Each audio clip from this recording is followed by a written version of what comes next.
is peak off-season content here. This is a post to Celtics Reddit by iFraz47 who says, wanted to do this for a while now, but after the playoff run the Celtics went on, which fan base was the worst to deal with while watching the team?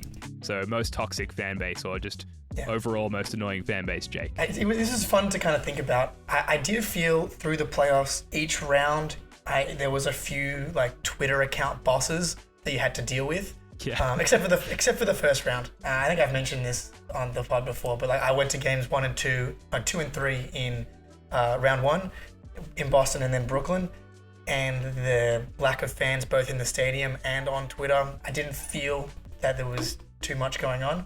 The Bucks, man, that was a brutal one for Twitter because every game was just slowed down clips of Giannis running into people from both sides and people flopping and ziprudering film and everybody was just furious after every game. That might be number one for me. Heat fans, I didn't find were especially annoying.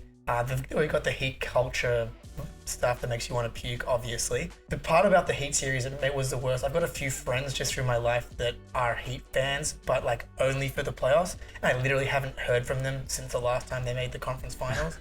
And so I'm making jokes about like, oh, so that's Max Strus. He was, second round, a summer league guy. I'm making jokes about how they need to figure out who's on the team again. That was kind of my life from that point of view. Warriors fans, I went into that series so calm. Like I was just so happy to have been there that I didn't feel that I got into too many Twitter beefs through that series.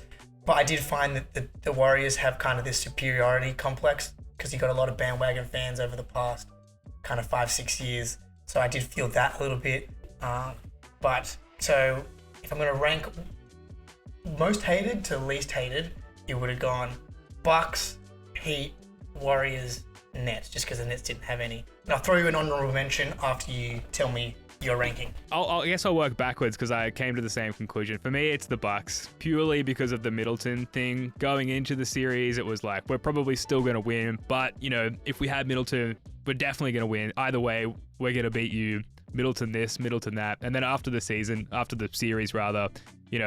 shaking their fists as we drive off into the sunset. If only we had Middleton, we would have beaten you. It's like, fuck you. Like, you didn't. You didn't have Middleton. Okay, so it doesn't really matter. It's a moot point, right? Like, we lost in the conference finals. We didn't have Hayward. Really, he came back on one leg. Yeah. We didn't have Kemba Walker. Like, every team... Yeah. For every postseason since the dawn of time, injuries are a factor. So I don't want to hear any more about Middleton. And like when I'll accept Middleton talk is next playoffs. When Middleton's back, if he's back, I believe he just got some sort of shoulder or wrist surgery or something like that. So who knows? It's definitely the Bucks. And then to circle back from the beginning, the Nets fans, they were annoying for about 1.5 games. Peak annoying, like if you're looking at it on a graph, was after Kyrie's 3 late in game 1. And then it really started to sort of pitfall from that point onwards. And by halfway through game 2, they were fine. Very pleasant, in fact. I didn't find the Warriors fans annoying at all. Kind of same plane of thought as you, Jake. Like there was a mutual respect between the two teams and their fan bases, just like we met at the top of the mountain and like a little gentlemanly handshake. May the best man win, or whatever you want to say. Yeah. And then hate culture. Like it makes me feel sick. Win or loss, like don't worry. Like heat culture's gonna come for you. That was very annoying. I'm so glad that we sort of binned heat culture for another year. So Heat come in a close second, but absolutely it's the Bucks and their fans and their disdain for us still.